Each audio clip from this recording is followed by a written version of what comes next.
பயிர் பாதுகாப்பு இல்லை அப்படின்னாக்க வந்து மகசூல் இழப்பு ஏற்படும் அப்படின்னு நமக்கு தெரியும். அதை வந்து திருவள்ளுவர் வந்து 2000 வருஷத்துக்கு முன்னாடியே அதோட முக்கியத்துவத்தை பத்தி நமக்கு சொல்லியிருக்காங்க. அதாவது என்ன சொல்லியிருக்காங்கன்னு பாத்தீங்க அப்படின்னா, உழுவதை காட்டிலும் உரமிடுதல் நல்லது, களை எடுப்பதும் நீர் பாய்ச்சுவதும் மிகவும் நல்லது, அதை விட நல்லது அந்த பயிரை பாதுகாப்பது அப்படிங்கிற மாதிரி வந்து நமக்கு வந்து சொல்லியிருக்காங்க. இது எல்லாமே நமக்கு தெரிஞ்ச விஷயம் தான். இருந்தாலும் இன்னைக்கு வந்து நம்ம திருப்பி வந்து அதை வந்து ரெஃப்ரெஷ் பண்ண போறோம். அதே மாதிரி வந்து பயிர் பாதுகாப்புன்னு எடுத்துக்கிட்டோம்னா எந்தெந்த வகையில வந்து பயிர் வந்து விளைச்சலை வந்து பாதிக்குதுன்னு பார்த்தீங்க அப்படின்னா, ஃபர்ஸ்ட் வந்து களைகள். களைகள்னு எடுத்துக்கிட்டிங்கன்னா 33% வந்து நமக்கு மகசூல் இழப்பை வந்து ஏற்படுத்துது. அதே மாதிரி நோய் வந்து நம்ம கட்டுப்படுத்தலை அப்படின்னு பார்த்தீங்க அப்படின்னா, அப்ராக்சிமேட்டா ஒரு 20%. அதே மாதிரி நம்ம பூச்சிகளை கட்டுப்படுத்தலை அப்படின்னா வந்து 26% வந்து மகசூலை வந்து பாதிக்குது. அதே மாதிரி மற்ற காரணங்கள்னு பார்த்தீங்கன்னாக்கா வந்து ஒரு அதிகமாக வெள்ளம் வர்றது, புயல் வர்றது, வறட்சி வர்றது, அதனால வந்து ஒரு 21% வந்து மகசூல் இழப்பு வந்து ஏற்படுது. இது வந்து ஒரு ரிசர்ச்சேஷன்ல வந்து ஆராய்ச்சி பண்ணி சொல்லியிருக்காங்க. இதே மாதிரி வந்து பார்த்தீங்க அப்படின்னா ஒவ்வொரு ஏரியாவுக்கும் மாறும். சில ஏரியாஸ்ல வந்து களைகள்னால பாதிக்கும், சில ஏரியாவில் வந்து நோய்கள்னால பாதிக்கும், சில ஏரியாவில் வந்து பூச்சினால பாதிக்கும். இதெல்லாம் வந்து அந்தந்த ஏரியாவுக்கு தக்கன வந்து மாறும். அதுக்கு அடுத்து பார்த்தீங்க அப்படின்னா வந்து கலை. கலைன்னா நமக்கு தெரியும். கலைய எடுக்கல அப்படின்னாக்க வந்து எந்த அளவு பாதிப்பு வரும் அப்படிங்கிறது வந்து நமக்கு தெரியும். அதுல பார்த்தீங்கன்னா, கலைகள்னு எடுத்துக்கிட்டீங்க அப்படின்னா, அதுல வந்து நம்ம முக்கியமா தெரிஞ்சுக்கிற வேண்டியது பார்த்தீங்கன்னா, என்னென்ன கலை இருக்குன்னு நம்ம தெரிஞ்சுக்கிறணும். ஜென்ரலா வந்து வயல்ல வந்து களை மண்டி இருக்கும். களை மண்டி இருக்குன்னா, நம்ம எல்லாத்துக்கும் ஒரே மாரி நம்ம கலைய வந்து ட்ரீட் பண்ண முடியாது. அத பத்தி நம்ம நாலேட்ஜ் இருந்தது அப்படின்னா, அதுக்கு வந்து நம்ம என்ன செய்யலாம் அப்படின்னு தெரிஞ்சுக்கலாம். அப்படி பார்க்கும் பொழுது, ஃபர்ஸ்ட் வந்து பார்த்தீங்கன்னா வந்து பெரனியல் வீட்ஸ், அதாவது வந்து எப்பயுமே அந்த வீட்ஸ் இருக்கும். அதாவது கோரை, அருகம்புல்லு, அதே மாதிரி வந்து பார்த்தீங்கன்னா நெல் வயல்ல பார்த்தீங்கன்னா ஆரக்கொடின்னு ஒன்று இருக்கு. மார்சிலியா பாட்ரிஃபிடான்னு சொல்றது. இது எல்லாமே வந்து செட்ஜஸ் வகையை சேர்ந்தது. இது வந்து விதை மூலமா பரவாது. அதோட வெஜிடேட்டிவ் ப்ராபகேஷன் சொல்றது. அந்த கிழங்கு, அந்த தண்டு, அது மூலமாவே அது வந்து வளர்ந்து வந்துடும். அது வந்து ஒரு வகையான கலை. அதுக்கப்புறம் வந்து மோனோகாட்டிலீடன்னு சொல்றது. அதாவது வந்து ஒரு இலை தாவரம். பில்லுன்னு எதெல்லாம் சொல்றோமோ அது எல்லாமே வந்து ஒரு வித்திலை தாவரம்னு சொல்றது. அது வந்து ஒரு வகையான கலைகள். அதுக்கப்புறம் வந்து நம்ம பூண்டுன்னு சொல்லுவோம். இருவித்திலை கலைகள்னு சொல்றது டைகாட்டிலீடன். அது வந்து முளைச்சு வரும்போது 2 இலை வரும். அந்த மாதிரி வந்துச்சு அப்படின்னா இருவித்திலை கலைகள். இது ஏன் நம்ம சொல்றோம் அப்படின்னா, ஒவ்வொரு கலையை கட்டுப்படுத்துறதுக்கு வந்து டிஃப்ரெண்ட் மெத்தட் இருக்கு. அதுக்காக தான் வந்து நம்ம இந்த கலையை பத்தி நல்லா தெரிஞ்சுக்கிறணும். இதை வந்து இது 3 வகையா வந்து நம்ம இந்த கலைகளை வந்து பிரிக்கலாம். அதுக்கப்புறம் பார்த்தோம்னா கலையை வந்து நம்ம எப்படி கட்டுப்படுத்தலாம். கலையை வந்து எப்பயுமே வந்து ஒரு சிங்கிள் மெத்தட்னால கட்டுப்படுத்துறது வந்து சிரமம். அதை வந்து நம்ம வந்து ஒருங்கிணைந்த முறைகளில் தான் வந்து நம்ம வந்து கட்டுப்படுத்தணும். அந்த மாதிரி ஒருங்கிணைந்த முறைகள்னு போகும்போது ஃபர்ஸ்ட் வந்து மெக்கானிக்கல் மெத்தட். மெக்கானிக்கல் மெத்தட் அப்படின்னு பார்க்கும்போது நமக்கு வந்து இப்போ நெல் வயல் உதாரணத்துக்கு வச்சுட்டோம் அப்படின்னாக்க வந்து வரப்போகிறதெல்லாம் களையெல்லாம் இல்லாமல் நல்லா கிளீனாக வெட்டிடணும். வெட்டிட்டு நம்ம வந்து நல்லா உழுது விதைகள்லாம் திருப்பி முளைக்காம ஒரு ஒரு வாரத்துக்கு முன்னாடியே உழுது தண்ணி கட்டி வச்சிருந்தோம்னாக்க கம்ப்ளீட்டாக முளைக்காது. அந்த மாதிரி செய்யலாம். அதுக்கப்புறம் பார்த்தீங்க அப்படின்னா நம்ம கத்திரி, வெண்டை, இது கரும்பு இதெல்லாம் வந்து 4 அடிக்கு கேப் இருக்கும். அந்த ஸ்பேசிங் சொல்றது இடைவெளி வந்து ஒரு வரிசைக்கு இன்னொரு வரிசைக்கு இந்த இடைவெளி விட்டு நம்ம பண்ணோம் அப்படின்னாக்க அதுல வந்து பாத்தீங்கன்னா பவர் வீடர் பயன்படுத்தலாம். அதே மாதிரி வந்து இன்னும் கொஞ்சம் கேப் அதிகமா தென்னையில அதிகமா இருக்கும், வாழையில அதிகமா இருக்கும். வாழைக்கு வந்து பாத்தீங்கன்னா 8 அடி கேப்பு. அதே மாதிரி பாத்தீங்கன்னா தென்னைன்னு பாத்தீங்கன்னா 20 அடி கேப், 20ல இருந்து 25 அடி கேப் இருக்கும். அந்த மாதிரி இருக்கும்போது அதுல மினி டிராக்டர் கூட விட்டு நம்ம வந்து உழலாம். அந்த மாதிரி உழுது வந்து நம்ம களைகளை வந்து கட்டுப்படுத்தலாம். இது வந்து மெக்கானிக்கல் மெத்தட். இந்த மாதிரி வந்து கட்டுப்படுத்தும் பொழுது பார்த்தீங்க அப்படின்னா, நம்ம ஊடுபயிர் பண்றதுக்கு ஈஸியா இருக்கும். உதாரணத்துக்கு வந்து வாழையா இருக்கட்டும், தென்னையா இருக்கட்டும், அதுலலாம் வந்து ஃபர்ஸ்ட்டு வந்து நம்ம ஊடுபயிர் பண்றதுக்கு வந்து வசதியா இருக்கும். அதுக்கப்புறம் பார்த்தீங்க அப்படின்னா, மல்ச்சிங் சீட் மூலமா வந்து நம்ம கட்டுப்படுத்துறது.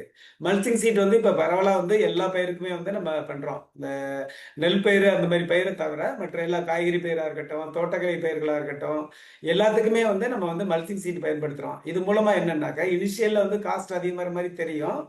ஆனா வந்து இது பயன்படுத்துறது மூலமா உங்களுக்கு பார்த்தீங்க அப்படின்னா, அந்த தண்ணி வந்து வீணாகாம கரெக்ட்டா ரூட் ஜோனுக்கு போகுது. அதே மாரி நம்ம குடுக்கக்கூடிய ஊட்டச்சத்துக்கள் எல்லாமே வந்து பயிர் எடுத்துக்கிறது. ஏன்னா களையே மண்றது கிடையாது. பயிர் எடுத்துக்கிறது அதனால வந்து அது செழித்து வளரும். அது இல்லாம பார்த்தீங்க அப்படின்னா, அந்த வேர் பக்கத்துல வந்து மைக்ரோ கிளைமேட் அதாவது வந்து டெம்பரேச்சர் வந்து உள்ள வேருக்கு உள்ள வந்து கம்மியா இருக்கும். வெளியில வந்து அதிகமா இருக்கும். அந்த மாரி இருக்கும்போது கோடை காலத்துல ஏற்படக்கூடிய அந்த இது சார் உறிஞ்சும் பூச்சிகளோட தாக்கம் வந்து மிக மிக குறைவா இருக்கும். அதனால வந்து பயிர்கள் வந்து நல்லா செழித்து வளரும். ஏன்னா கண்டிப்பா நம்ம தோட்டக்கலை பயிர்கள் வந்து பண்ணோம் அப்படின்னா டெஃபினட்டா வந்து இந்த மல்ச்சிங் சீட் போடுறது வந்து ரொம்ப ரொம்ப நல்லது. இது நிலக்கடலை போன்ற பயிர்களுக்கும் வந்து நம்ம பயன்படுத்த ஆரம்பிச்சிட்டோம் அப்ப வந்து.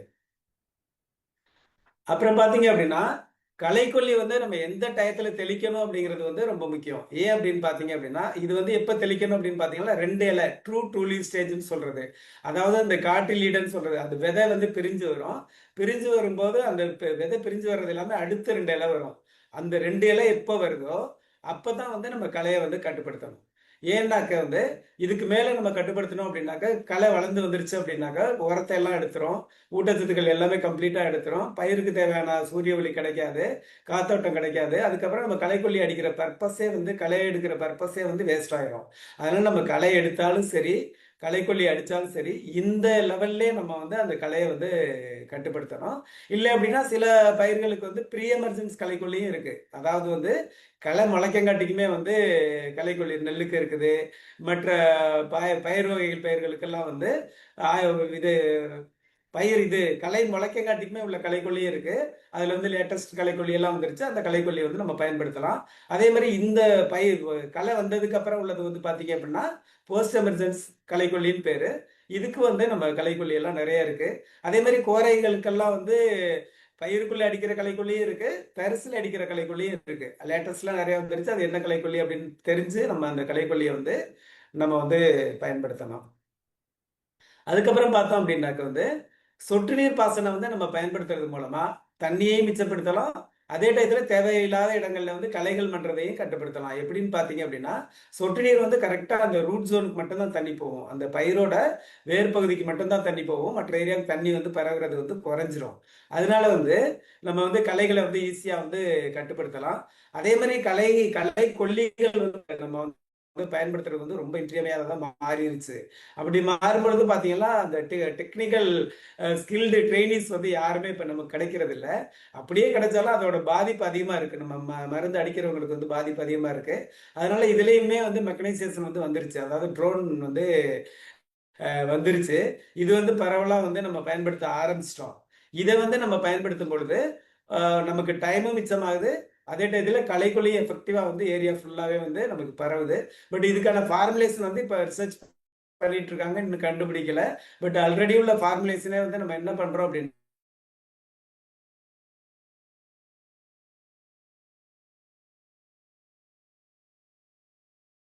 வந்து கட்டுப்படுத்திடலாம்.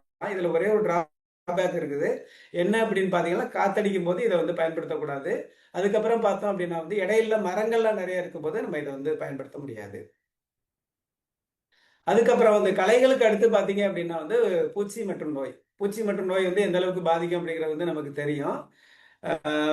அது வந்து அத வந்து நம்ம வந்து ஒருங்கிணைந்த பூச்சி மற்றும் நோய் மேலாண்மை மூலமா தான் வந்து இத கட்டுப்படுத்த முடியும். ஒருங்கிணைந்த பூச்சி மற்றும் நோய் மேலாண்மைன்னு நம்ம பார்க்கும் பொழுது, ஒரு நெறைய பாயிண்ட் ஃபர்ஸ்ட் வந்து இன்ஸ்பெக்ஷன். அதாவது நம்ம ஃபீல்டுக்கு டெய்லி போவோம். யாருமே போகாம இருக்க மாட்டோம். அந்த மாரி போம்போது ஒரு இன்ஸ்பெக்ஷன் வந்து நம்ம பண்ணணும். என்ன பூச்சி அடிக்குது? என்ன நோய் தாக்குதல் இருக்கு? கண்காணிப்பு. கண்காணிப்புங்கும்போது நம்ம என்ன பண்ணணும்? வயல்ல வந்து ஒரு லைட் ட்ராப் வைக்கலாம். அதாவது விளக்கு பொறின்னு சொல்றது. அது வயலோட ஒரு ஓரமா வந்து நம்ம லைட் ட்ராப் வச்சுட்டோம் அப்படின்னாக்க, சாயந்தரம் ஒரு 6 டூ 8 மணிக்குள்ள போனோம் அப்படின்னா, என்னென்ன பூச்சிகள்லாம் வயல்ல இருக்கு. உதாரணத்துக்கு அந்த பூச்சி இருக்கும். அதே மாரி பார்த்தீங்கன்னா, வண்டுகள் தென்னை மரம்னா வண்டுகள் நெறைய வரும். அதே மாரி தத்துப்பூச்சிகள் வரும். இதெல்லாம் வரும்போது என்ன பூச்சிகள் அதிகமா இருக்கும்னு நம்ம வந்து இன்ஸ்பெக்ஷன் பார்த்துரலாம். பார்த்துட்டு அதுக்கு என்ன கண்ட்ரோல் மெஷரோ அத வந்து நம்ம கண்ட்ரோல் பண்ணிடலாம். அதே மாரி வந்து பார்த்தீங்க அப்படின்னா வந்து வெதர் ஃபோர்காஸ்டிங் அப்படிங்கிறது வந்து ரொம்ப முக்கியம். வெதர் ஃபோர்காஸ்டிங்னா வானிலை முன்னறிவிப்பு. இப்போ வந்து நெறைய நம்ம செல்ஃபோன் மூலமாவே பார்த்துக்கலாம். விண்டி ஆப்லாம் ஓப்பன் பண்ணிட்டோம் அப்படின்னா வந்து, பர்ட்டிகுலர் டைம் கூட நமக்கு வருது. நாளைக்கு காலையில 9 மணிக்கு மழை வருது, 10 மணிக்கு வருது. அந்த மாரி வந்து எக்ஸாக்ட் டைமே நமக்கு வருது. இது வந்து பார்த்தீங்க அப்படின்னா, ஒரு 15 நாள் வரைக்குமே நம்ம வந்து வெதர் ஃபோர்காஸ்ட் பண்ணிக்கலாம். இது மூலமா பார்த்தீங்க அப்படின்னா, நம்ம எப்ப மருந்தடிக்கலாம், எப்ப விதை போடலாம், எப்ப அறுவடை பண்ணலாம் தெரிஞ்சுக்கலாம். அதெல்லாம் வந்து நம்ம வந்து கண்டிப்பா வந்து நம்ம செல்ஃபோன் வந்து வந்துருச்சு. அதுல வந்து வெதர் ஃபோர்காஸ்டிங் இருக்கும். அத பார்த்து நம்ம தெரிஞ்சு, நம்ம பிளான் பண்ணோம் அப்டின்னாவே பயிர் பாதுகாப்பு வந்து நல்ல செம்மையா நம்ம பண்ண முடியும். அதே மாரி வந்து பொருளாதார சேத நிலையும் கணக்கிட நமக்கு தெரியணும். அதாவது ஒரு அ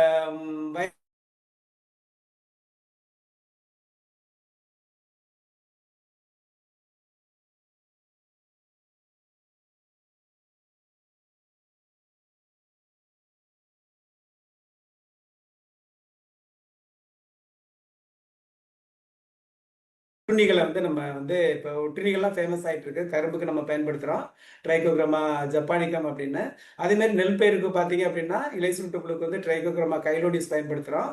அதே மாதிரி குருத்துப்பூச்சிக்கு வந்து ட்ரைகோக்ரமா ஜப்பானிக்கமே நம்ம பயன்படுத்தலாம். இந்த ஒட்டுண்ணிகள்லாம் நம்ம பயன்படுத்தி நம்ம வந்து பூச்சிகளை வந்து கட்டுப்படுத்தலாம். அதே மாதிரி பார்த்தீங்கன்னாக்கா வந்து இறை விழுங்கிகள் இருக்கு, பிரிடேட்டர்ஸ்ன்னு சொல்றது. அது மாதிரியும் வந்து நம்ம வந்து பல பயிர்களுக்கு வந்து இதுக்கெல்லாம் பார்த்தீங்க அப்படின்னா பப்பாளிக்கெல்லாம் பார்த்தீங்கன்னா அந்த இறை விழுங்கிகளை பயன்படுத்தி நம்ம வந்து கட்டுப்படுத்தலாம். இது பரவலாக வந்து இப்போ வந்து வந்துருச்சு. இது வந்து சுற்றுப்புற சூழலுக்கு வந்து எந்த பாதிப்பு இல்லாமல் வந்து நம்ம பண்ணலாம். அதே மாதிரி மெக்கானிக்கல் கண்ட்ரோல் நமக்கு தெரியும். அந்த களைகளை வந்து சுத்தப்படுத்துறது மூலமாகவும் லைட் ட்ராப் வைக்கலாம்.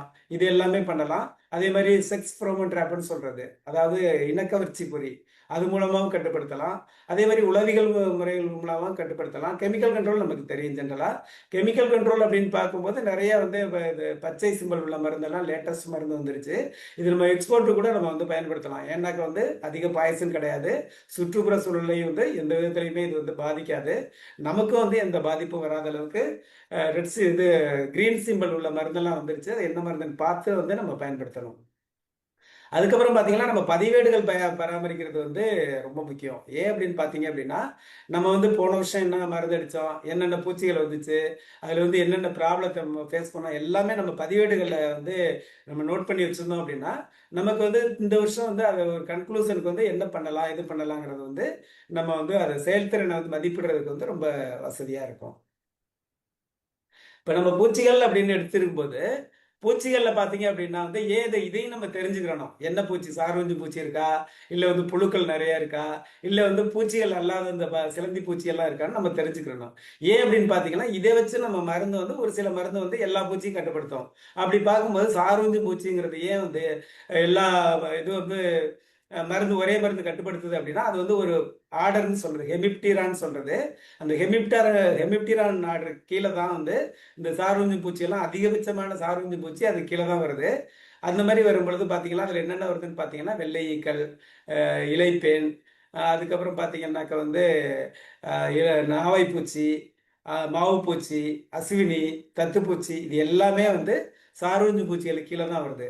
இந்த மாதிரி பண்ணும்பொழுது இதுக்கு சில மருந்துகள்லாம் வந்து லேட்டஸ்ட் மருந்தெல்லாம் வந்துருச்சு. அந்த மருந்து கிரீன் சிம்பிள் உள்ள மருந்து இருக்கு. அதெல்லாம் ஒரு மருந்து அடிக்கும்போது எல்லா பூச்சிகளையுமே நம்ம ஈஸியாக வந்து கட்டுப்படுத்த முடியும். அதுக்கப்புறம் பார்த்தீங்க அப்படின்னா புழுக்கள். புழுக்கள் வந்து எதில் மேக்ஸிமம் வரும்னு பார்த்தீங்கன்னா லெபிடாப்ட்ரா அப்படிங்கிற ஒரு ஆர்டரில் தான் வரும். லெபிடாப்ட்ரா ஆர்டரில் வந்து லெபிடாப்ட்ரான் பெஸ்ட்னே பேர். இதில் வந்து பார்த்தீங்கன்னா இதில் வந்து பார்த்தீங்கன்னா என்னன்னாக்கா முட்டை பருவம் இருக்குது, அதுக்கப்புறம் வந்து புழு பருவம் இருக்குது, அதுக்கப்புறம் வந்து பார்த்தீங்கன்னா பீப்பான்னு சொல்கிறது கூண்டு புழு பருவம், வளர்ச்சி பருவம் இருக்கு, அடல்ட்டுன்னு சொல்றது. இதுல வந்து பாத்தீங்கன்னா புழு பருவம் தான் நமக்கு சேதத்தை உண்டு பண்ணுது. இதுல வந்து பாத்தீங்கன்னா எந்த டயத்துல வந்து நம்ம மருந்தடிக்கணுங்கிறது வந்து ரொம்ப முக்கியம். இதுல வந்து மானிட்டரிங்ல வந்து அந்து பூச்சிகள் வந்து நம்ம லைட் ட்ராப்புக்கு வரும், வந்துச்சுன்னா முட்டையிட்டு வச்சுட்டு நமக்கு அர்த்தம். அதுல இருந்து வந்து ஃபர்ஸ்ட் இன்ஸ்டார், செகண்ட் இன்ஸ்டார், தேர்ட் இன்ஸ்டார்னு இருக்கு. அதாவது ஃபர்ஸ்ட் இன்ஸ்டார் போது சின்ன புழுவா இருக்கும். அந்த சின்ன புழுவா இருக்கும்போதே நம்ம மருந்து அடிச்சோம் அப்படின்னா தான் வந்து நமக்கு வந்து பாதிப்பு வரங்காட்டியுமே வந்து நம்ம வந்து புழுக்களை வந்து கட்டுப்படுத்த முடியும். அதை விட அதிகமாகிடுச்சுன்னா புழுக்கள் வந்து கம்ப்ளீட்டாக சாப்பிட்ரும். டேமேஜ் ஆனதுக்கப்புறம் மருந்து அடிக்கிறது வேஸ்ட்டு. அதுக்கப்புறம் அது ஆட்டோமேட்டிக்காக கூண்டு புழுவாக மாறிடும். அதனால் வந்து அந்த மருந்து அடிக்கிற டைம் வந்து ரொம்ப முக்கியம். அது எந்த டைம் அப்படின்னாக்க வந்து ஃபர்ஸ்ட் இன்ஸ்டார், அதாவது சின்ன புழுவாக இருக்கும்போதே நம்ம அதை வந்து கட்டுப்படுத்தணும். அதுக்கப்புறம் பார்த்தீங்க அப்படின்னா நான் இன்செக்ட் பெஸ்ட் வருது. அதில் பார்த்தீங்க அப்படின்னா சிலந்தி பூச்சிகள். கோடை காலத்தில் பார்த்தீங்கன்னா அந்த தோட்டக்கலை பயிர்கள்னு எடுத்துக்கிட்டோம்னா கத்திரி, மற்ற வெண்டை, அதுக்கப்புறம் வந்து கடலை உளுந்துல கூட அந்த இதெல்லாம் வரும். நிறைய வந்து பார்த்தீங்கன்னா செஞ்சிலந்தின்னு சொல்றது, ரெட் ஸ்பைடர் மைட்ஸ்ன்னு சொல்றது, இது அதிகமாக தாக்குதல் உண்டாக்கும். இந்த மாதிரி இதுக்குன்னு ஸ்பெசிஃபிக்காக சில மருந்து லேட்டஸ்ட் மருந்தெல்லாம் வந்துருச்சு. அதாவது ஒபெரான் அப்படிங்கிற மருந்தெல்லாம் இருக்குது. கிரீன் சிம்பிள் உள்ளது, ப்ளூ சிம்பிள் உள்ள மருந்தெல்லாம் இருக்கு. அந்த மாதிரி மருந்துகளை பயன்படுத்தும் போது இதை திறம்பட வந்து நம்ம வந்து கட்டுப்படுத்தலாம். அதுக்கப்புறம் நூற்புழுக்கள் அப்படிங்கும்போது நிறைய இந்த எலுமிச்சை, அதே மாதிரி வந்து இப்போ கொடி வகை பயிர்களில் வந்து நிறைய நூற்புழுக்களும் அட்டாக் பண்ணுது. இதெல்லாம் வந்து நம்ம திறம்பட வந்து என்ன பூச்சி அட்டாக் ஆகுதுன்னு தெரிஞ்சுட்டு கட்டுப்படுத்தலாம். நூற்புழுக்களை எப்படி கட்டுப்படுத்தணும் அப்படின்னு பார்த்தீங்கன்னா செடி வந்து லேசாக வாடி போயிருக்கும். அதை வந்து நம்ம பிடுங்கி பார்த்தோம் அப்படின்னா அந்த வேர் முடிச்சுகள், அந்த பயிர் வகை பயிர்களில் வந்து உளுந்து பாசி பயிரில் இருக்க மாதிரியே இதுலேயே வந்து சின்ன சின்ன முடிச்சுகள் வந்து நிறைய இருக்கும். இந்த மாதிரி முடிச்சுகள் இருந்தாவே வந்து நூற்புழுக்கள் வந்துருச்சுன்னு அர்த்தம். நூற்புழுக்களை கட்டுப்படுத்துறது வந்து பார்த்தீங்க அப்படின்னா கெமிக்கல் கண்ட்ரோல் வந்து அந்த அளவுக்கு பெஸ்ட் கிடையாது. இதுக்கும் வந்து பயோவில் வந்து பயோ கண்ட்ரோலில் வந்து பார்த்தீங்க அப்படின்னா நிறைய வந்து பொக்கோனியாங்கிற ஒரு உயிரினம் வந்து இருக்குது. அதே மாதிரி பெஸ்லோபைசிட்ஸ் அப்படிங்கிற மாதிரி ஒரு ஃபங்கஸ் இருக்கு. இது எல்லாத்தையுமே வந்து இப்போ கமர்ஷியலாக வந்து நிறைய உற்பத்தி பண்ணுறாங்க. அதெல்லாம் ஸ்டார்டிங்லேருந்தே நம்ம கொடுத்தோம் அப்படின்னாக்க வந்து இந்த நூற்புழுக்கள் அட்டாக்கை வந்து நம்ம கட்டுப்படுத்தலாம். அதே மாதிரி எலிகளை வந்து எப்படி கட்டுப்படுத்தலாங்கிற டெக்னாலஜி எல்லாம் இருக்கு. அதை பயன்படுத்தி கட்டுப்படுத்தலாம். சில ஏரியாஸ்ல பார்த்தீங்கன்னா நத்தைகளும் ஒரு பெரிய பிரச்சனை உண்டு பண்ணுது. இதுக்கு வந்து நத்தை கொல்லிகளே தனியா இருக்கு. நத்தை கொல்லிகளை பயன்படுத்தி வந்து நம்ம வந்து கட்டுப்படுத்தலாம். அப்புறம் நோய்கள். இப்போ பூச்சிகளுக்கு அடுத்து பார்த்தீங்க அப்படின்னா நோய்கள் வந்து மிகப்பெரிய பாதிப்பை ஏற்படுத்துது. இது வந்து 2 வகையில பரவும். ஒண்ணு வந்து இலை மூலமா பாதிக்கும். 2வது வந்து பார்த்தீங்கன்னா மண் மூலமாவும் பாதிக்கும். இது இலை மூலமா பாதிக்கிறதுக்கும் வந்து மருந்தெல்லாம் இப்போ நிறைய 3rd ஜெனரேஷன் கெமிக்கல்ஸ் வந்து நிறைய வந்துருச்சு. ஸ்டாப்ளூரலின் குரூப் அதில் வந்து எக்கச்சக்கமாக இப்போ மருந்து வந்து கண்டுபிடிச்சிட்டாங்க. அது கிரீன் சிம்பிள் உள்ளது. அது எல்லாமே வந்து ஃபைட்டோ டானிக் எஃபெக்ட் இருக்கு. அதை அடிக்கும்பொழுது நோய் கட்டுப்படுத்தலாம். அதே டயத்தில் வந்து பயிருக்கு வளர்ச்சி ஊக்கியாகவும் அது செயல்படுது. இந்த ஸ்டாப்ளூரலின் குரூப்னு பேர். அதில் நிறைய மருந்துகள் இருக்கு. அதில் ஏதாவது ஒரு வெர்சடைலாக வந்து அந்த எல்லா நோயும் கட்டுப்படுத்துற மாதிரி இருக்கு. அதே டயத்தில் வந்து நம்ம வேர் மூலமா அதாவது மண் மூலமா பரவுகிற நோய்களை வந்து இதுவரைக்கும் கட்டுப்படுத்துறது வந்து ரொம்ப சிரமம். அந்த மாதிரி கெமிக்கல் கண்ட்ரோல் வந்து எந்த விதமான இம்பேக்டும் அதில் இல்லை. அதனால வந்து கெமிக்கல் கண்ட்ரோல் வந்து அதுக்கு நம்ம போகிறது வந்து சரியா இருக்காது. இதுக்கு வந்து பெஸ்ட் பார்த்தீங்கன்னாக்க வந்து மண்ணோட ஆரோக்கியத்தை வந்து நம்ம எந்த அளவுக்கு வந்து பாதுகாக்கிறோமோ அந்த அளவுக்கு வந்து நம்ம மண் மூலமா பரவுகிற நோய்களை கட்டுப்படுத்தலாம். மண்ணோட ஆரோக்கியம் நம்ம எப்படி பாதுகாக்க முடியும்? ஃபர்ஸ்ட் வந்து நுண்ணுயிர் பெருக்கத்தை வந்து நன்மை செய்கிற நுண்ணுயிர்களை வந்து அதிகப்படுத்தணும். எப்படி அதிகப்படுத்தலாம்னு பார்த்தீங்கன்னா ஃபர்ஸ்ட் வந்து பார்த்தீங்கன்னா ஆர்கானிக் வந்து உரங்களை வந்து நிறைய போடணும். மக்கிய தொழு உரம், அதே மாதிரி வந்து சிட்டி கம்போஸ்ட், அதுக்கப்புறம் பார்த்தீங்கன்னா வந்து பசுந்தலை உரங்களை வளர்த்து வந்து பசுந்தாள் உரங்களை வளர்த்து வந்து மடக்கி விடுகிறது. அதுக்கப்புறம் வந்து கோழியர், இதெல்லாம் வந்து நம்ம போட்டு வந்து நம்ம வந்து மண்ணோட வளத்தை வந்து பெருக்கலாம். அதே மாதிரி பயிர் சுழற்சி. ஒரே பயிர் வந்து நம்ம ஒரு லாபம் கொடுக்குது அப்படின்னு நினச்சிட்டு இப்போவும் அதே பயிர் உதாரணத்துக்கு தர்பூசணி போடுறோம், நல்ல லாபம் கிடைக்குது அப்படிங்கிறதுக்காக தொடர்ந்து அடுத்து தர்பூசணி போட்டீங்க அப்படின்னா இதோட நோய்கள் வந்து போகாது, அப்படியே இருக்கும். அதனால பயிர் சுழற்சி வந்து நம்ம பண்ணணும். முடிஞ்சா ஒரு டைம் வந்து பார்த்தீங்க அப்படின்னா கண்டிப்பா வந்து பல்சஸ் பயிர் வகை பயிர்களை வந்து ஒரு தடவை பயிர் பண்ணணும். அந்த மாதிரி பண்ணும் பொழுது மண்ணோட வளம் பாதுகாக்கப்படும். அதே டயத்துல வந்து மண்ணோட நன்மை செய்கிற உயிரிகள் வந்து அதிகமாகும். அதனால தீங்கு உயிரிகள் வந்து குறையிறதுக்கு வாய்ப்பு இருக்கு. இருந்தாலும் வந்து நம்ம இதுக்கு வந்து ட்ரைகோடர்மா விரிடி இருக்கு, சூடோமோனாஸ் இருக்கு, அதே மாதிரி பார்த்தீங்கன்னா பேசிலஸ் சப்டிலிஸ் இருக்கு. இது எல்லாமே வந்து மண்ணில் வந்து நம்ம கலந்து நம்ம கொடுக்கும் பொழுது வந்து மண்ணோட ஆரோக்கியம் பாதுகாக்கப்படும். மண்ணோட ஆரோக்கியம் இருந்தால் தான் இந்த மண் மூலமா பரவக்கூடிய நோய்களை வந்து நம்ம திறம்பட கட்டுப்படுத்த முடியும்.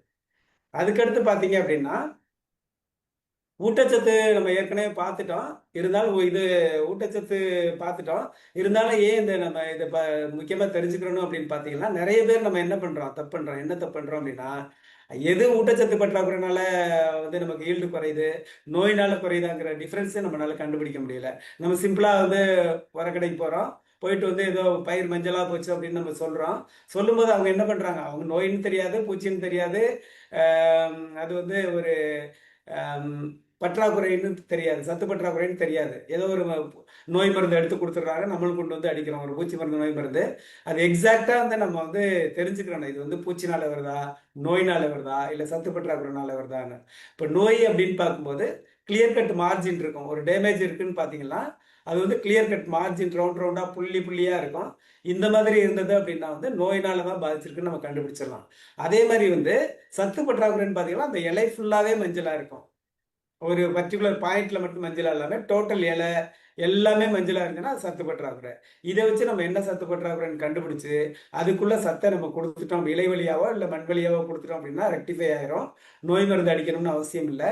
அதே மாதிரி ஒரு நோய் அப்படின்னு நம்ம போயிட்டு இது சத்து பற்றாக்குறைன்னு போயிட்டு நோய்க்கு மருந்து அடிச்சாலும் அது சத்து பற்றாக்குறை கொடுத்தாலும் அது வேஸ்ட் ஆயிரும். அதனால என்னன்னு கண்டுபிடிச்சு அதுக்குள்ள மருந்தை வந்து நம்ம வந்து பயன்படுத்தலாம். நன்றி ஃப்ரெண்ட்ஸ். நன்றி. இப்போ பூச்சி நோய் கட்டுப்பாடை பற்றி ஓரளவு வந்து நம்ம தெளிவாக சொல்லிட்டோம்.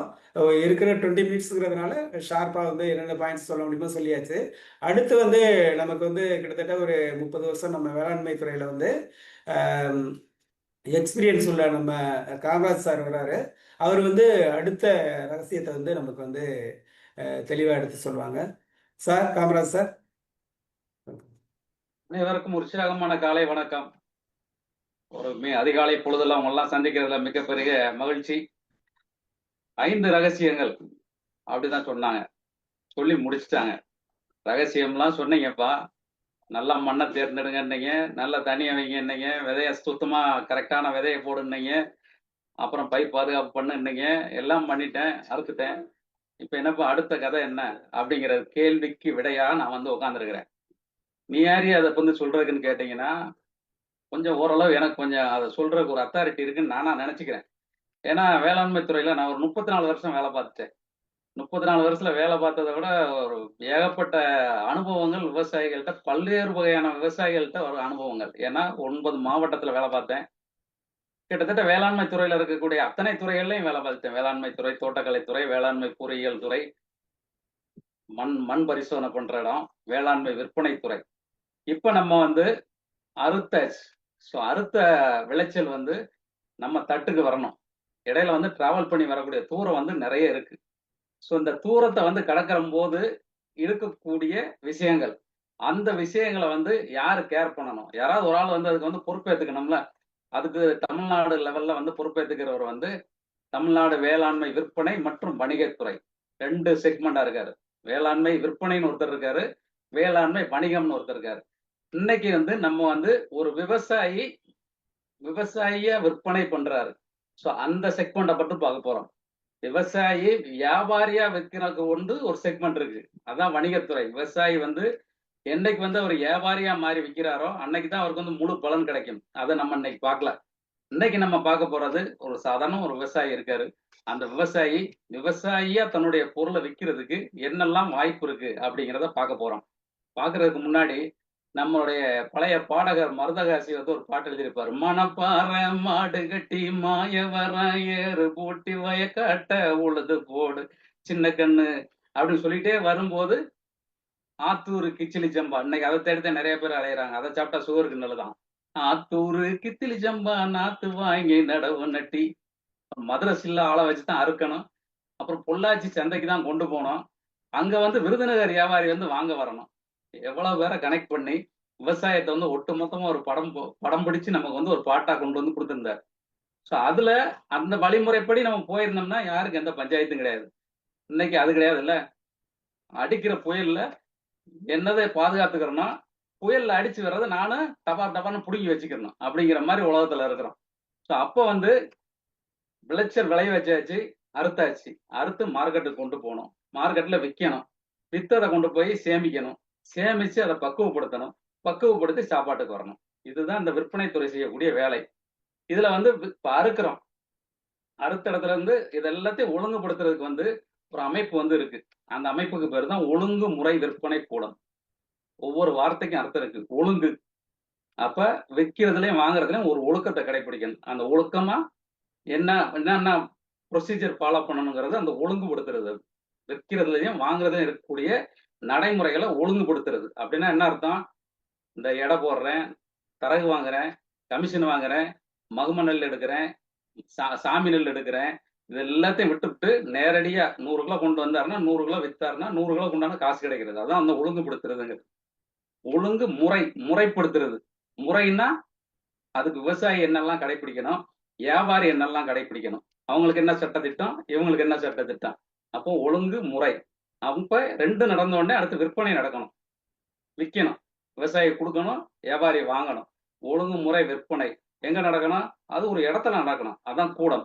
அந்த ஒழுங்குமுறை விற்பனை கூடம் தமிழ்நாட்டுல 284 ஒழுங்குமுறை விற்பனை கூடம் இருக்கு. ஆச்சரியப்படாதீங்க. நம்ம 11 மாவட்டத்திலையும் ஒரு 6 ஒழுங்குமுறை விற்பனை கூடம் இருக்கு.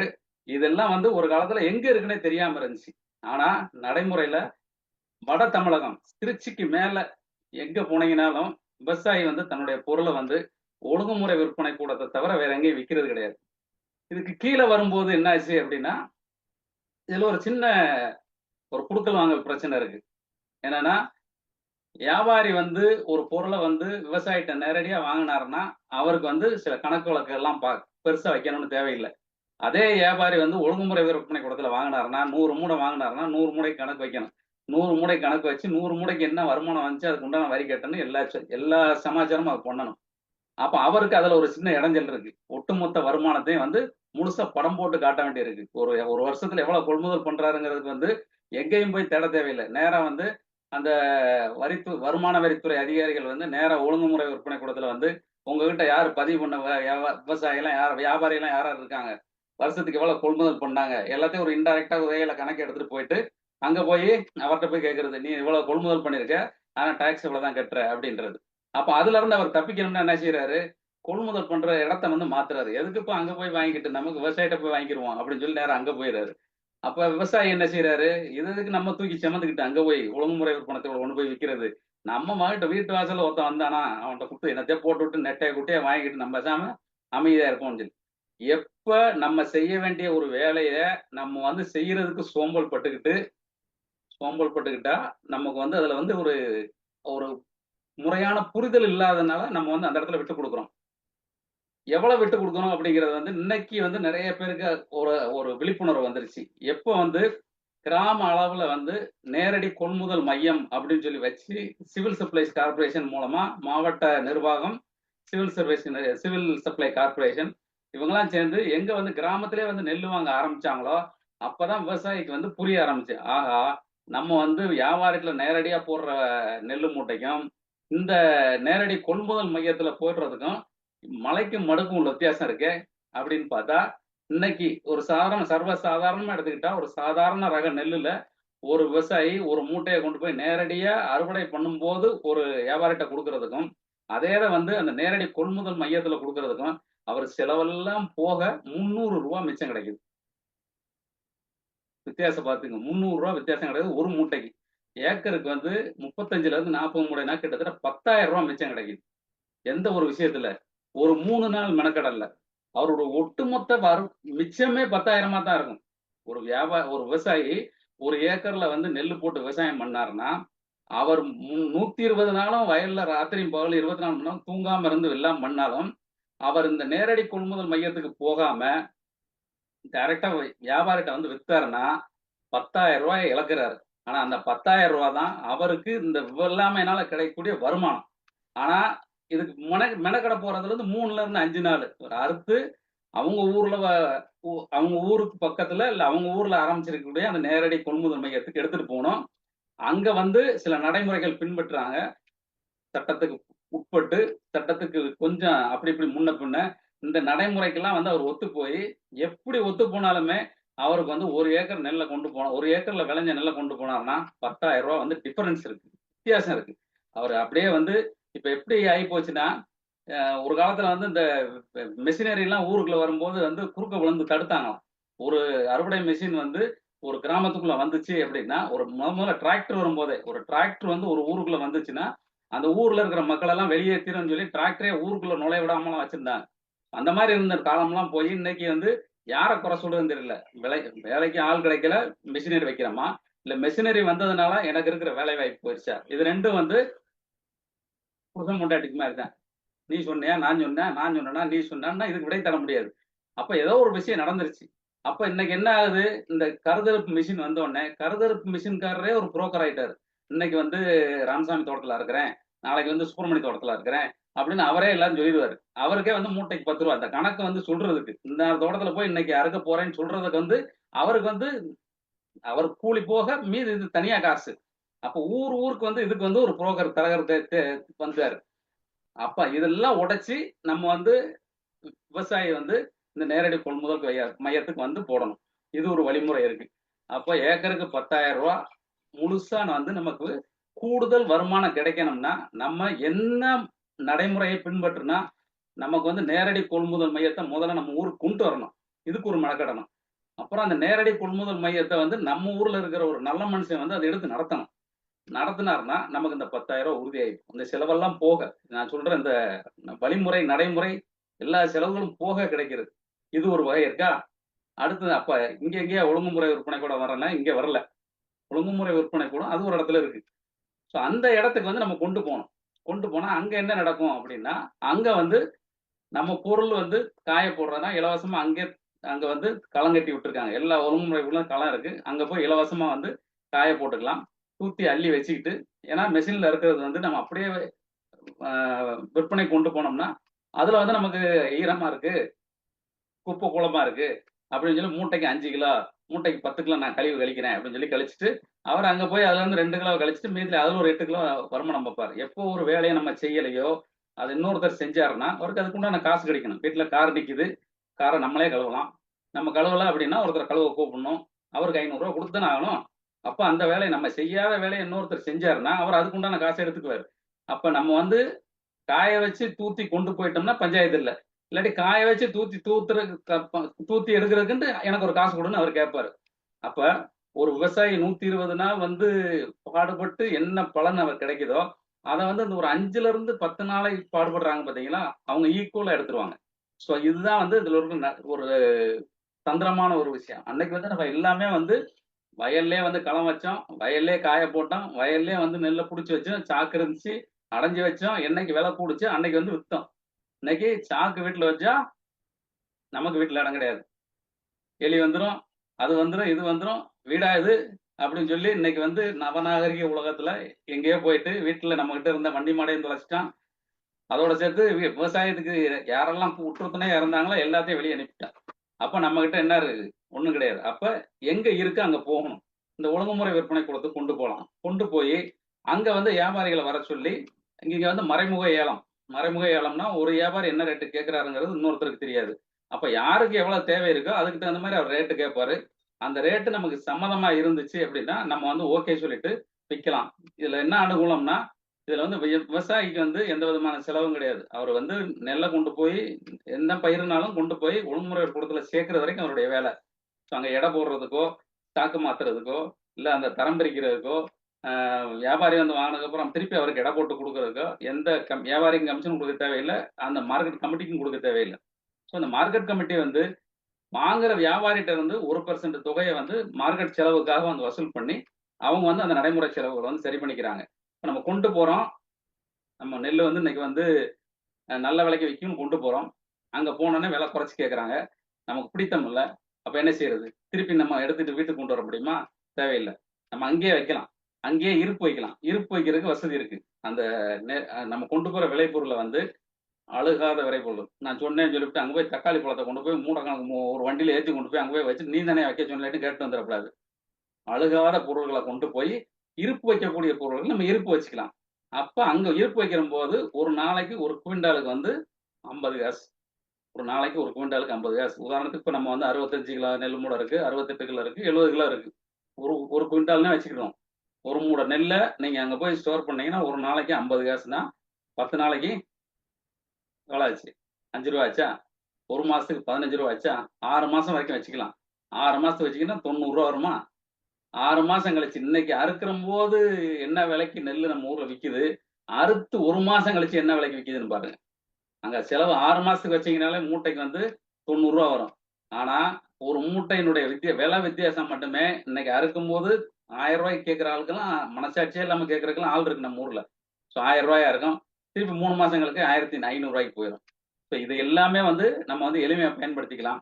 ஏப்பா நான் வந்து நீ சொல்றதெல்லாம் கோளாறுலாம் நல்லா தான் இருக்கு.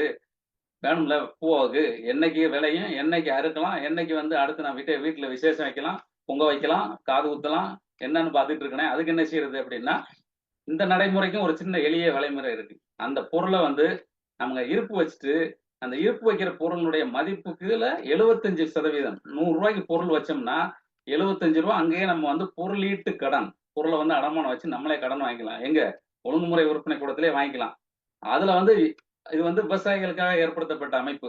அதனால விவசாயி வந்து ஒருத்தர் வந்து 5 லட்சம் ரூபாய் வரைக்கும் வாங்கிக்கலாம். அதுக்கு அவருக்கு அதிகபட்ச உச்சபட்ச வரம்பு வந்து 5 லட்சம் ரூபாய். 5 லட்சம் ரூபாய் உள்ள வந்து பொருள் வைக்கணும்னா 75% கிட்டத்தட்ட 7 லட்சம் ரூபாய்க்கு பொருள் உள்ள வச்சுட்டு 5 லட்சம் ரூபாய் வாங்கிக்கலாம். எவ்வளவு நாள் வைக்கலாம்? 6 மாசம் வரைக்கும் வச்சுக்கலாம். அவருக்கு வட்டி என்ன? 5% வட்டி. 1 பைசாங்கிறது 12% வட்டியா? இது வந்து 5 பைசா வட்டி. 5% வட்டி. இதே இது வந்து ஒரு வியாபாரியும் வைக்கலாம்.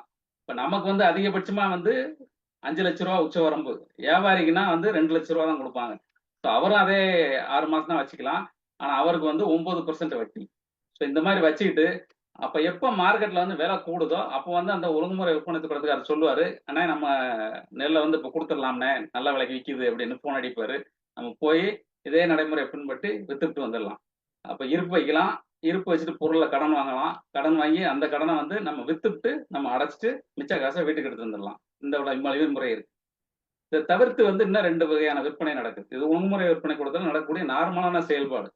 இதை தவிர்த்து அரசாங்கம் என்ன செய்யுது அப்படின்னா, இது வந்து பிரைஸ் சப்போர்ட் ஸ்கீம் அப்படின்னு சொல்லி ஒண்ணு இருக்கு. அதாவது விலை ஆதரவு திட்டம். விவசாயிக்கு வந்து நமக்கு எல்லாருக்கும் தெரியும், குறைந்தபட்ச ஆதார விலைன்னு சொல்லிட்டு மத்திய அரசாங்கம் வந்து கிட்டத்தட்ட ஒரு 23 பயிர்களுக்கு இது வரைக்கும் அவ்வளவுதான் இருக்கா நம்மகிட்ட பயிர்னா ஆயிரக்கணக்கு நூற்றுக்கணக்கான பயிர் வச்சிருக்கோம். ஆனா 23 இருக்குன்னா அவ்வளவுதான் நம்மளால வந்து சண்டை போட்டு வாங்க முடியிருக்கு. அரசாங்கத்துக்கு வந்து 23 பயிருக்கு தான் வந்து அவங்க வந்து குறைந்தபட்ச ஆதார விலைன்னு சொல்லி நிர்ணயம் பண்ணியிருக்காங்க. முக்கியமான மேஜரா என்ன விவசாயம் பண்றாங்களோ அது எல்லாத்தையும் நிர்ணயம் பண்ணியிருக்காங்க. அந்த விலை வந்து அதுக்குதான் இப்ப நிறைய போராட்டங்கள் நடந்துகிட்டு இருக்கு. குறைந்தபட்ச ஆதார விலைன்னு ஒண்ணு நிர்ணயம் பண்றீங்க, அந்த விலையை எங்களுக்கு நீங்க கொடுக்கணும்ல. மார்க்கெட்ல அந்த விலை விற்கலைன்னா அந்த விலையை நீங்க கொடுங்க அப்படின்னு சொல்லி இன்னைக்கு வந்து பல்வேறு அமைப்புகள் வந்து பல்வேறு வகையான போராட்டங்களை வந்து முன்னெடுக்கிறாங்க. இதுக்கு என்ன வழிமுறை இருக்கு இந்த விலை ஆதரவு திட்டத்துலன்னா, பொதுவா எந்த பயிர் வந்து விளைய வச்சாலுமே விளைச்சு அறுக்கிற போது ஒரு விலை விற்கும். நார்மலா ஒரு விலை விற்கும். மூணு 1300 ரூபாய்க்கு விற்குதுன்னா சூழ்நிலைக்கு தகுந்த மாதிரி லேசா ஒரு தூரல் விழுந்துச்சுன்னா என்ன செய்வாரு, வியாபாரி வருவாரு, எப்ப மழை பெஞ்சு நனைஞ்சு போச்சு 1000 ரூபாய்க்கு கொடுக்குறியா அப்படிம்பாரு. இவர் நமக்கு வைக்கிற இடம் இல்லைன்னா என்கிட்ட இடத்தையும் கொடுத்து எடுத்து போப்பா அப்படிங்கிறது. இதை பத்தின கணக்கு பார்க்கறது இல்லை. பூனால் பூ வெட்டும் பூடா அப்படிங்கிற மாதிரி நம்மால் எப்பயுமே அப்படித்தான். போ போ என்னமோ நான் அடுத்த வெள்ளாமையெல்லாம் பாத்துக்கிறேன் அப்படிங்கிறது. இப்ப அப்படி கிடையாது. சொல்லி அடிப்பேன்னு அடி, அடிச்சா நெத்தி அடிதான் அடி அப்படிங்கிற மாதிரி தான் இன்னைக்கு வந்து நம்ம விற்பனை இருக்கணும். எப்போ வந்து ஒரு விவசாயிக்கு வந்து உற்பத்தி பண்ண பொருளை வந்து சரியான இடத்துல விற்க தெரியுதா? எனக்கு தெரிஞ்சு விற்க தெரிஞ்ச ஒரு விவசாயி சிங்கமுனையில நான் வேலை பார்க்கிற போது 30 சென்ட் இடம் அவருக்கு.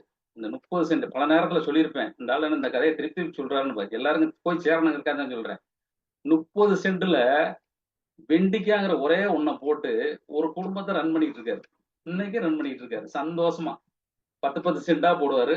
10 சென்ட்டுக்கு இன்னைக்கு ஒரு வாரம் கழிச்சு 10 சென்ட், இன்னும் ஒரு வாரம் கழிச்சு 10 சென்ட். 365 நாளும் வெண்டிக்காய் இருக்கும். ஸ்கூலுக்கு போயிட்டு வந்த பையன் வெண்டிக்காயை வந்து ஒடிச்சு பெட்டியில போட்டு இது அன்னைக்கு பிடிக்கிற நடிகை எந்த நடிகை இருக்கோ அந்த நடிகையை சொல்லிடுவேன். அது மாதிரி தளதளன்னு இருக்க வெண்டிக்கான்னு சொல்லி சைக்கிளை வச்சு விற்பேன். அது ஒரு நிமிஷத்துல வித்துட்டு வந்துடுவேன். இது வந்து தான் விற்பனை உத்திகிறது. அவர் எடுக்கிறாரு, விற்கிறாரு. அந்த 30 சென்ட் நிலத்துல ஒரு 30 ஏக்கர் வச்சுட்டு எனக்கு ஒண்ணுமில்லைன்னு மல்லாந்து விட்டத்தை பார்த்துட்டு இருக்கிற ஆளுகளும் இருக்கான். 30 சென்ட்டை வச்சு கையை ஊண்டி கரணம் பாயிரவர்கிட்ட இருக்கான். அந்த மாதிரி இருக்கக்கூடிய ஒரு அற்புதமான இடத்துல வந்து இந்த விலை ஆதரவு திட்டம்ங்கிறத வந்து புதுசா இன்ட்ரோடியூஸ் பண்ணாங்க. அதுல தமிழ்நாடு அடைந்த பலன் வந்து கொஞ்சம். இது வந்து வடநாட்டுல வந்து நிறைய பண்றாங்க. ஏன்னா இதுக்கு எப்பயும் போல வந்து நமக்கு தான் எப்பயுமே தெரியுமே, எந்த ஒரு கூட்டுறவு அமைப்பா இருந்தாலும் அதை என்ன வழியை பயன்படுத்தி அதை உடைக்கிறது அப்படிங்கிறது தான் நமக்கு வந்து கைவந்த கலை. நம்மளுடைய அப்படி அப்படி அப்படி ஒரு பாரம்பரியத்தை நம்மளே உருவாக்கிட்டோம். கூட்டுறவு அமைப்புக்கு வந்து விவசாயிகள் சார்ந்த கூட்டமைப்பா இருந்தா அந்த ஏரியால இருக்கிற விவசாயி தான் தலைவரா இருக்கணும் அப்படிங்கிற நடைமுறை எல்லாம் இருந்தது. அப்படியா இருக்கு. இன்னைக்கு இந்த ஆட்சியில யார் இருக்காங்களோ அவங்க வந்து தலைவரா உட்காந்துறாங்க. அந்த அமைப்பு வந்து என்னத்து நோக்கத்துக்காக செயல்படுத்து, அந்த நோக்கத்துக்காக அது வந்து பயன்படலை. இப்ப இந்த விலை ஆதரவு திட்டத்துல ஏன் இதை பத்தி பேசுறேன்னா, தமிழ்நாட்டுல வந்து இருக்கக்கூடிய தொடக்க வேளாண்மை கூட்டுறவு வங்கி அத்தனையுமே வந்து இந்த தேசிய அளவுல இருக்கக்கூடிய வங்கி அமைப்புல போய் சேரணும்.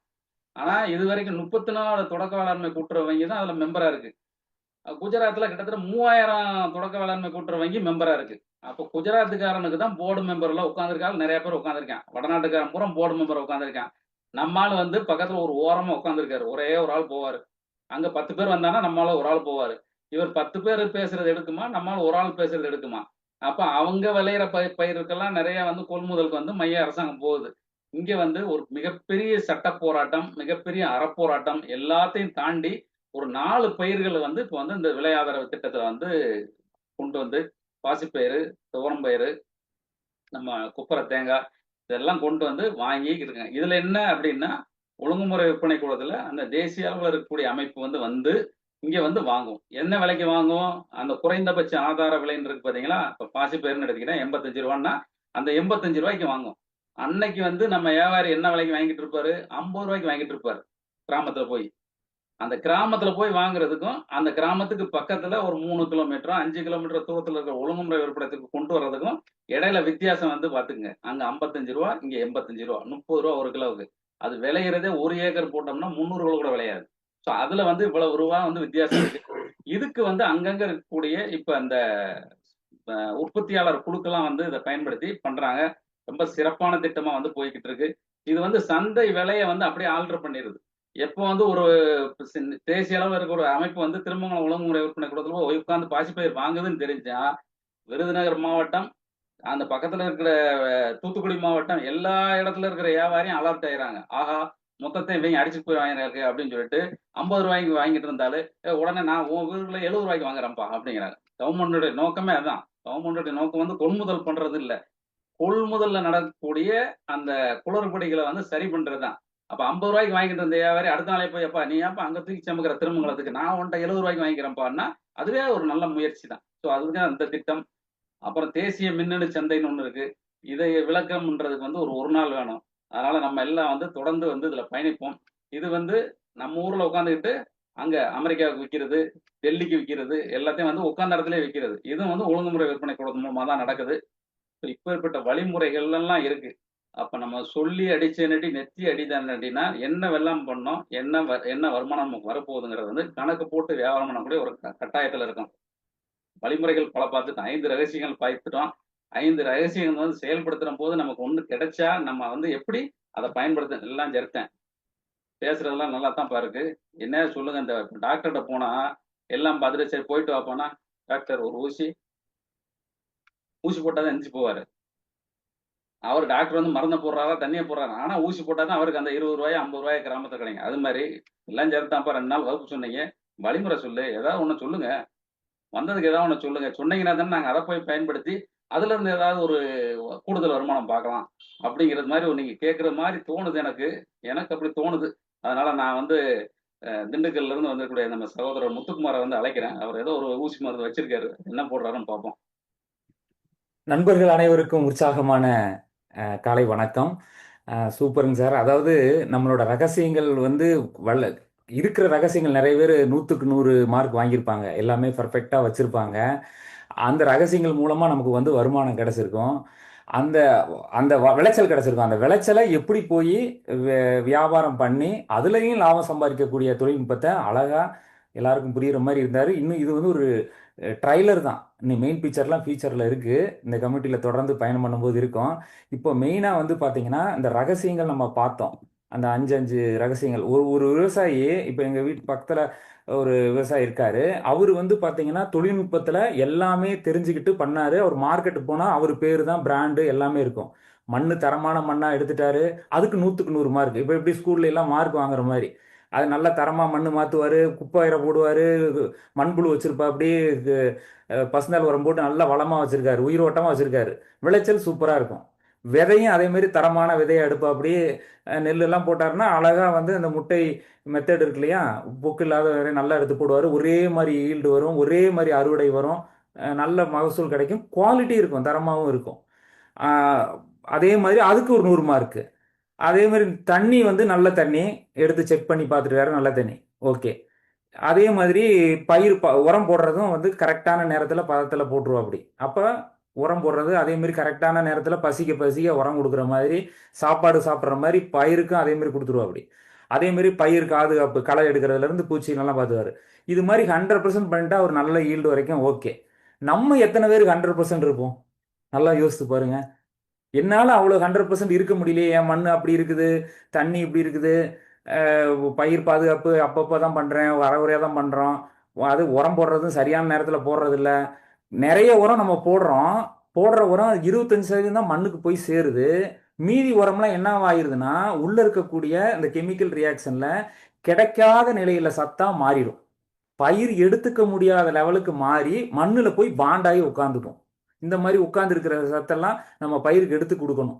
இப்படி இந்த மாதிரிலாம் வேலை செய்கிறதுக்கு ஒரு தொழில்நுட்ப ரகசியம் இதெல்லாம் வந்து அது இருக்குது. இப்போ நார்மலாக வந்து நல்லா படிக்கலை அப்படின்னா உடனே என்ன பண்ணுவாங்க, ஒரு டியூஷன் அனுப்புவாங்க. ஒரு டியூஷன் அனுப்பிச்சு அந்த பையனை நல்லா படித்து தேத்துவாங்க. சார் நான் இதில் 4 விஷயத்த சரியாக பண்ணிட்டேன், பயிர் பாதுகாப்பு மட்டும் சரியாக பண்ணலைன்னா ஈல்டு வராது. நம்மளோட நோக்கம் என்னென்னா இங்கே கனெக்ட் பண்ணுற எல்லா விவசாயிகளும் முதல் தரமான பொருளாகவும் இருக்கணும், அதே நேரத்தில் லாபம், அதாவது விளைச்சல் அதிகமாகவும் இருக்கணும். ஒரு ஏக்கருக்குன்னு பார்த்தா விளைச்சல் அதிகமாக இருக்கணும். இதெல்லாம் தொழில்நுட்பம் இருக்குது, நிறைய பேர் செய்கிறாங்க, நிறைய பேர் செய்கிறதில்ல. அப்போ அந்த செய்யாத விஷயத்த அவங்களையும் செய்ய வைக்கிறதுக்கான தொழில்நுட்பத்தை பல பல்கலைக்கழகங்கள் ஆராய்ச்சி பண்ணி சயின்டிஸ்ட் ஆராய்ச்சி பண்ணி உருவாக்கப்பட்ட ஒரு தொழில்நுட்பம் தான் நம்ம இப்போ பார்க்க போகிறோம். அந்த தொழில்நுட்பம் வந்து பார்த்தீங்கன்னா அப்சா 80 அப்படிங்கிறது ஆல் பர்பஸ் ஸ்ப்ரே அட்ஜுவன்ட். அதாவது மண்ணுலையும் தண்ணியும் ஒரு எப்படி சத்துக்களாக மாற்றி கொடுக்கறது இருக்கு இல்லைங்களா? அப்போ மாற்றி கொடுக்கணும்னா 11 பல்கலைக்கழகங்கள் ஆராய்ச்சி பண்ணி நம்மகிட்ட இருக்கக்கூடிய இப்போ தண்ணி வந்து உப்பு தண்ணியாக இருக்கா, அதை உடைச்சு கெட்டி தண்ணியாக இருக்கிறத நல்ல தண்ணி, அதாவது லேசான தண்ணியாக மாற்றி பயிர் ஈஸியாக எடுத்துக்கிற மாதிரி சத்துக்கள் கரைஞ்சி பயிர் எடுத்துக்கிற மாதிரி மாற்றி கொடுக்கறது, உப்புத்தன்மை இருக்கா கரைச்சி விடுறது, ட்ரிப் இருக்கா ஓட்டையெல்லாம் அடைக்குதா அடைக்க விடாமல் பண்ணுறது, இந்த மாதிரி அதே மாதிரி பூச்சி மருந்து அடிக்கிறோமா முழுமையாக போய் அடிக்கிற மாதிரி அது மாதிரி செய்கிறதுக்கான ஆராய்ச்சிகளை ஒரு 11 யூனிவர்சிட்டி நம்மளோட இந்தியாவில் இருக்கக்கூடிய யூனிவர்சிட்டி ஆராய்ச்சி பண்ணி இந்த அப்சா 80 ஆல் ப்ளஸ் சொல்லிட்டு ஸ்ப்ரே அட்ஜுவன்ட்ஸுங்கிறது ரிலீஸ் பண்ணியிருக்காங்க.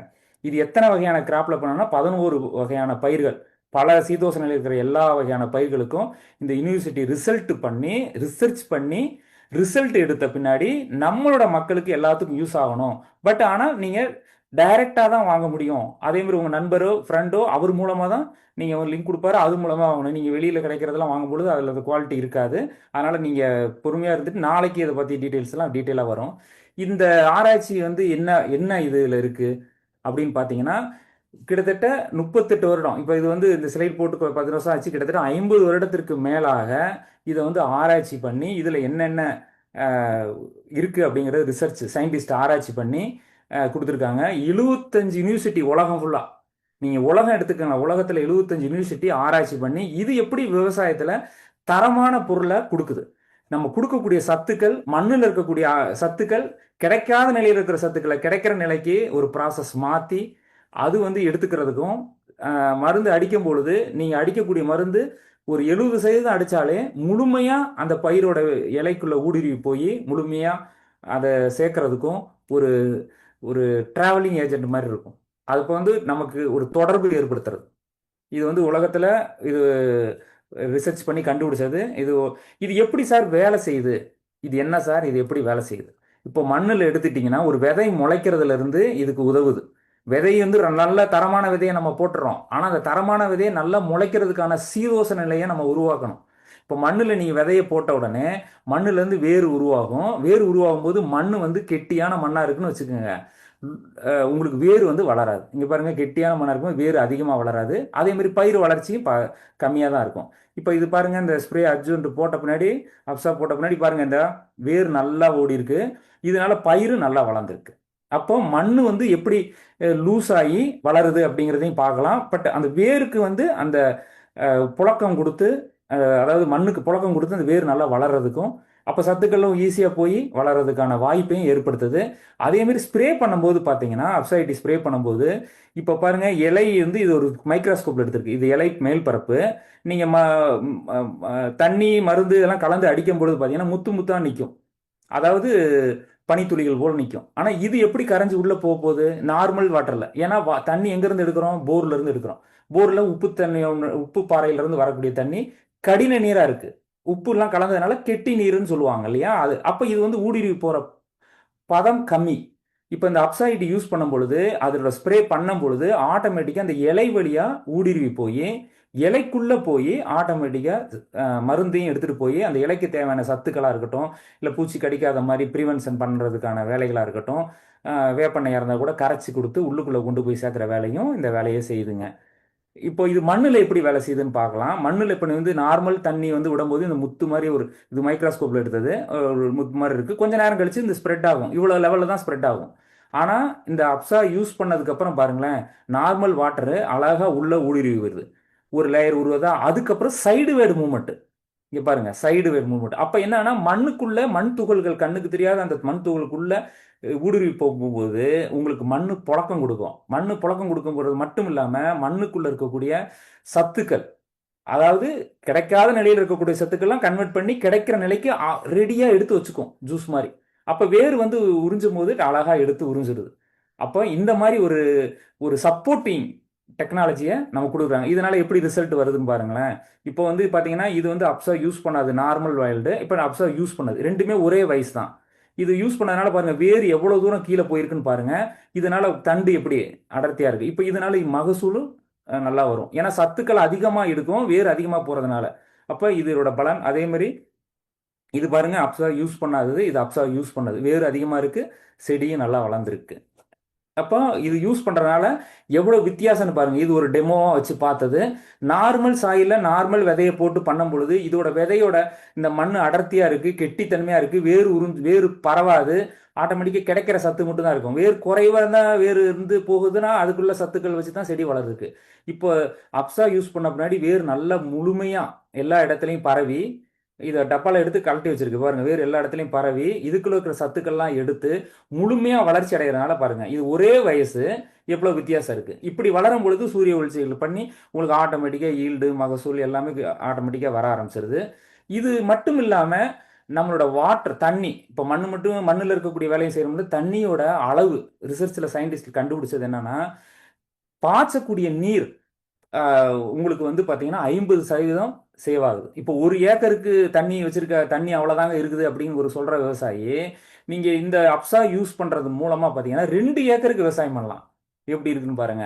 இது காரணம் என்ன அப்படின்னா, இந்த வாட்டர் ஹோல்டிங் கெப்பாசிட்டிங்கிறது சொல்லுவாங்க. அதாவது மண்ணில் இந்த அப்சாவோட சேர்ந்து போகும்போது மண் துகள்களோட மேல் பக்கத்தில் அப்படியே ஒட்டி இருக்கும். அது விடுறதுக்கான இது வந்து பார்த்தீங்கன்னா ஒரு 5 நாள் 6 நாளைக்கு ஒரு தடவை தண்ணி பட்டுறது, 10 நாள் வரைக்கும் தண்ணி கட்ட தேவையில்லை. அந்த ஈரப்பதம் அப்படியே நிற்கும்.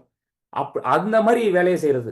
இது இயற்கையான முறையில் தயாரித்து, அதாவது வேப்பம், அதாவது இதில் எதுலேருந்து தயாரிக்கிறாங்கன்னா கொட்டமுத்து ஆமணக்குன்னு சொல்லுவாங்கள்ல, விளக்கெண்ணன்னு சொல்லுவாங்க ஆமணத்துக்கு, அதில் இருக்கிற ஒரு டெரிவேஷன் எடுத்து இந்த சால்வெண்ட்டை தயாரித்து நேச்சுரல் மெத்தடில், இது வந்து எந்த வித கெமிக்கல் சப்ஸ்டன்ஸ் இல்லாமல் ஆர்கானிக் முறையில் தயாரித்து உங்களுக்கு வந்து இது கொடுக்குறாங்க. இது கொடுக்கும்பொழுது ஆட்டோமேட்டிக்காக 50% தண்ணி சேவ் ஆகுதுன்னு இது யாரும் சொல்லலைங்க. இது கொங்கன் யூனிவர்சிட்டியில் ரிசர்ச் பண்ணி இவ்வளோ லாபம் இருக்குது அப்படிங்கிறத கண்டுபிடிச்சிருக்கிறாங்க. இது பார்த்தீங்கன்னா அந்த கொங்கன் யூனிவர்சிட்டியில் ரிசர்ச் பண்ணி கண்டுபிடிச்சது அப்சாவனால கிட்டத்தட்ட 51% மகசூல் கூடுது. அப்படின்னா என்ன இருக்குங்க, பாதி காசு வந்து அடிஷனலாக கிடைக்குது. நார்மலாக ஒரு விவசாயி வந்து ஒரு ஏக்கருக்கு 50,000 சம்பாதிக்கிறாரு அப்படின்னா அவருக்கு ஒரு 25,000 எக்ஸ்ட்ரா கிடைக்குது. இது ஒரே ஒரு அப்சா யூஸ் பண்ணுறதுனால. ₹1 யூஸ் பண்ணி கிட்டத்தட்ட 10 ரூபாயிலிருந்து 60 ரூபா வரைக்கும் எக்ஸ்ட்ரா கொடுக்குது. இது எல்லா பயிர்லையும் பாருங்க. தமிழ்நாடு யூனிவர்சிட்டியில் தக்காளியில் இந்த மாதிரி ஆராய்ச்சி பண்ணும்பொழுது கிட்டத்தட்ட 48% மகசூல் இருக்குது. பருத்தியில் இதே மாதிரி பூச்சி மருந்தோட சேர்ந்து அடிக்கும்போது இருக்குது. இது இல்லாமல் பல வகையான பயிர்களில் ரிசல்ட் எடுத்திருக்கிறாங்க. இது எல்லா வகையான பயிர்களோட ரிசல்ட்டும் ரிசர்ச் பண்ண பேப்பர்ஸும் எல்லாமே நாளைக்கு நம்ம பார்க்க போகிறோம். நீங்கள் இப்போது அதில் வந்து பார்த்தீங்கன்னா நிறைய பேர் இது யூஸ் பண்ணியிருக்காங்களா, அவங்களோட அனுபவத்தை தெரிஞ்சுக்கலாம். அவங்களோட நாளைக்கு வந்தீங்கன்னா அது தெரிஞ்சுக்கலாம். அடுத்ததாக வந்து பார்த்தீங்கன்னா இந்த அனுபவங்கள்லாம் தெரிஞ்சுக்கிட்டு இது எங்கேயுமே நீங்கள் போய் வாங்க தேவையில்லை. உங்கள் நண்பர் லிங்க் கொடுத்துருக்காரு இல்லையா, அவர் மூலமாகவே நீங்கள் சகாய விலையில் அவங்களுக்கு கிடைக்கும். அதை பற்றியான விளக்கங்கள் எல்லாமே நாளைக்கு ரிசர்ச் பேப்பரோட நாளைக்கு நம்ம மீட் பண்ணுவோம். பல ஆராய்ச்சிகளோட முடிவுகள் நாளைக்கு கிடைக்கும். Over to mister host. Thank you sir, thank you friends. இன்னைக்கு முக்கியமான சப்ஜெக்ட் நம்மளுடைய எக்ஸ்பர்ட் வந்து நம்மகிட்ட ஷேர் பண்ணாங்க. பயிர் பாதுகாப்பு பற்றி ரங்கசாமி சாரும், பிளஸ் வந்து சரியான விளைச்சல் உள்ள பொருட்களுக்கு வந்து விலை கிடைக்கணும் அப்படிங்கறத பத்தி மார்க்கெட்டிங் ரிலேட்டடா நம்முடைய காமராஜ் சாரும், அதே மாதிரி நம்மளுடைய வினைக்கு புதுசா எல்லாத்துக்கும் வந்து ஒரு சொல்யூஷன் நம்மளுக்கு இருக்குது, இதை ஒரு லாபகரமா பண்ண முடியும் அப்படிங்கறத பத்தி அழகா வந்து முத்துக்குமார் சார் வந்து எக்ஸ்பிளைன் பண்ணாங்க. ஸோ 3 பேருக்கும் நம்மளுடைய என்னுடைய பாராட்டுகள். உங்கள் சார்பாக நான் உங்களுக்கு பாராட்டுகள் சொல்லிக்கிறேன், வாழ்த்துக்களை தெரிவிச்சுக்கிறேன். ஓகே ஃப்ரெண்ட்ஸ், இப்போ இன்னைக்கு 2 days கம்ப்ளீட் ஆயிடுச்சு. இனிமே நாளைக்கு இன்னைக்கு 3rd day, நாளைக்கு ஃபைனல் சீக்ரெட் வந்து இது எப்படி ஒர்க் ஆகுது அப்படிங்கிறத.